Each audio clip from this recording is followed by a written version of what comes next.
football as we go. But, it's opening night in the NBA. The Lakers begin their title defense tonight against the Clippers. LeBron, AD, the rest of the guys are a prohibitive favorite to defend their championship and win another title in L.A. Meanwhile, speaking of L.A., having swapped out Doc Rivers for Ty Lue, the Clippers are hoping to make the first finals run in that franchise's history in their second year with Kawhi and Paul George. Meanwhile, the first game of the season tonight, the Nets hosting Steph Curry and the Warriors. Curry, of course, missed almost all of last season with a broken hand, and it's his former teammate finally making his debut for the Nets tonight. Kevin Durant set to play for the first time since the finals of 2019. Here's KD on taking on his old team. I feel like each game is important to me, and it's no more of importance because I'm playing against my old teammates. And I try not to make myself bigger than the group, but I know what I add to a basketball club, and I felt that way with the Warriors. So it wasn't about me going to the Nets to try to prove that I can make my own thing, whatever the hell that means. It's just that I'm coming here to play basketball and add to a group of great guys.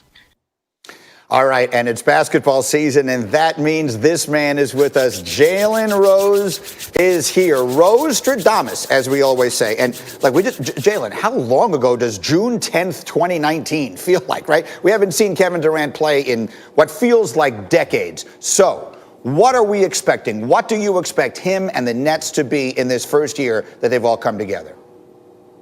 First and foremost, I'm excited for Brooklyn and their fans to acquire a player like Kevin Durant, one of the elite players in the league, along with Kyrie Irving. It creates a level of enthusiasm that, frankly, we need on East Coast Standard Time when we're trying to promote the NBA.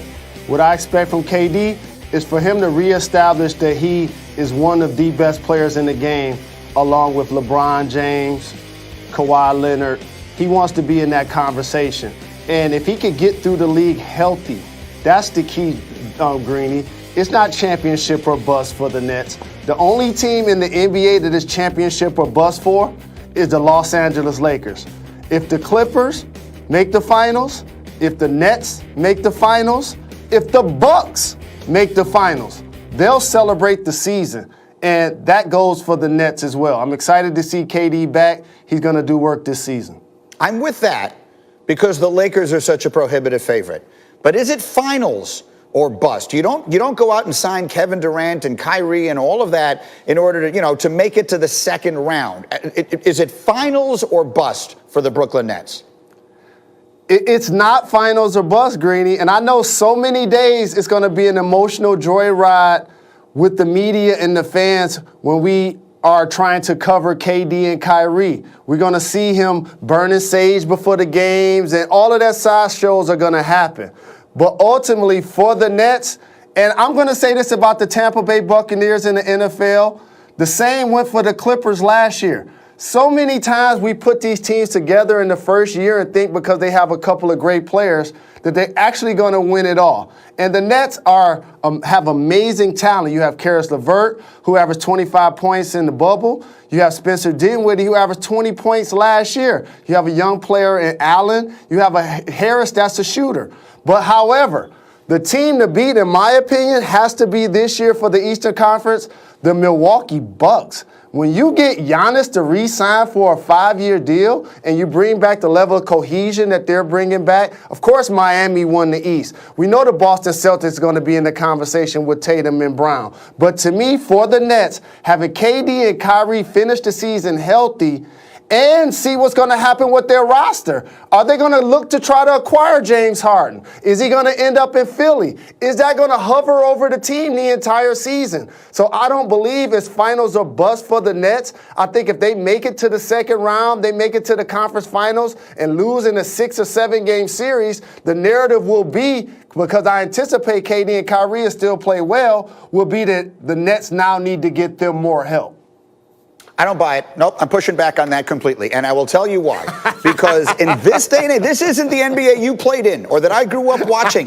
This isn't the Pistons knocking on the door and finally beating the Celtics, and then the Bulls knocking on the door and finally beating the Pistons. In the NBA today, we put teams together and they win immediately. LeBron went to Miami, they won immediately. Anthony Davis came to play with LeBron in LA. Yes, the Heat were in the finals their first year and won it the second year. Anthony Davis came to LA, they won a championship the first year he and LeBron are together. The expectation is going to be that they win. And if they don't at least get to the finals and lose to LeBron, I think people are going to look at it as certainly not as a success.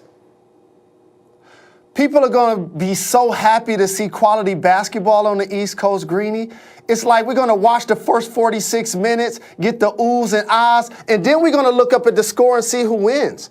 That's what's going to happen. The East has been a revolving door since LeBron James left. Kawhi Leonard goes to Toronto, they win the East. Jimmy Butler goes to Miami, they win the East. Did the Boston Celtics lose their window to get a big man with all of the great young talent that they have? There's a reason why Philadelphia fired their coach and brought in Daryl Morey, brought in Doc Rivers to try to see if Embiid and Simmons can now get you over the top. It's a revolving door in the East. All of those teams are going to be in the conversation. And if the Nets make it to the conference finals and lose in 6 or 7 games, it's not going to look like it's a failed season because we're not used to seeing the Nets since they had Jason Kidd actually be relevant at all.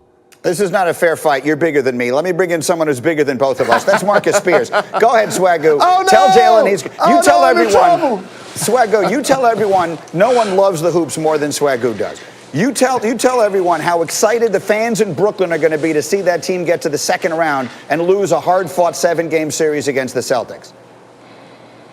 All right, first of all, y'all go stop bringing me on here with Jalen with damn 18-year-old haircut and the hairline just flexing like that. I'm not going to come on here no more when he has a haircut. That's the first damn order of business. I can't grow a beard. I can't grow a beard.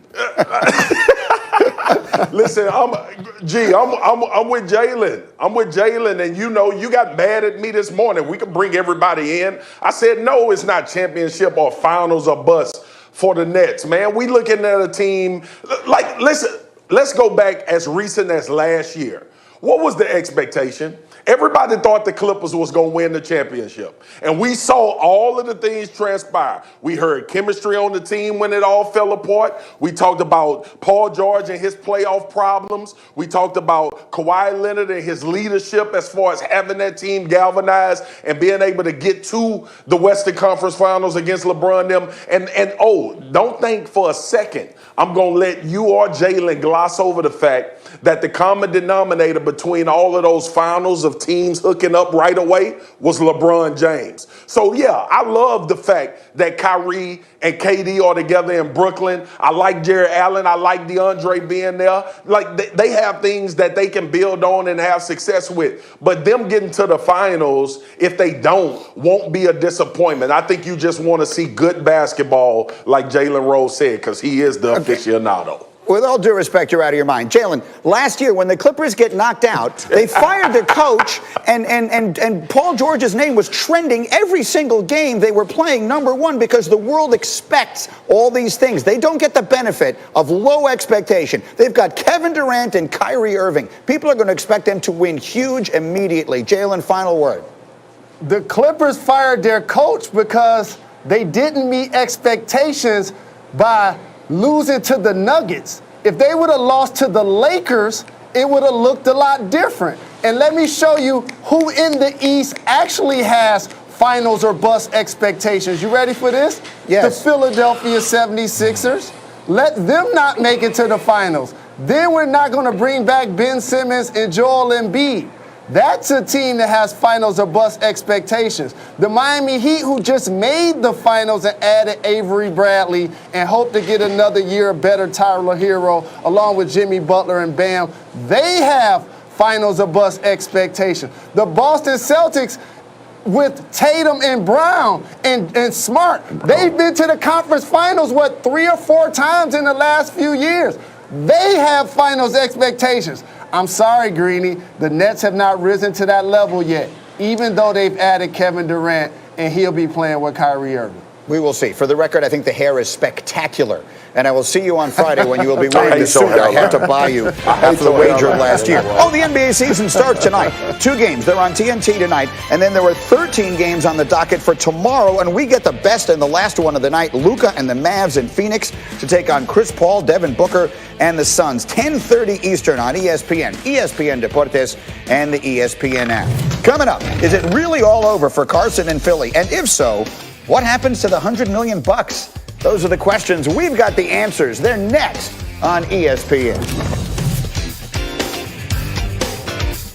This holiday, get the phones everyone wants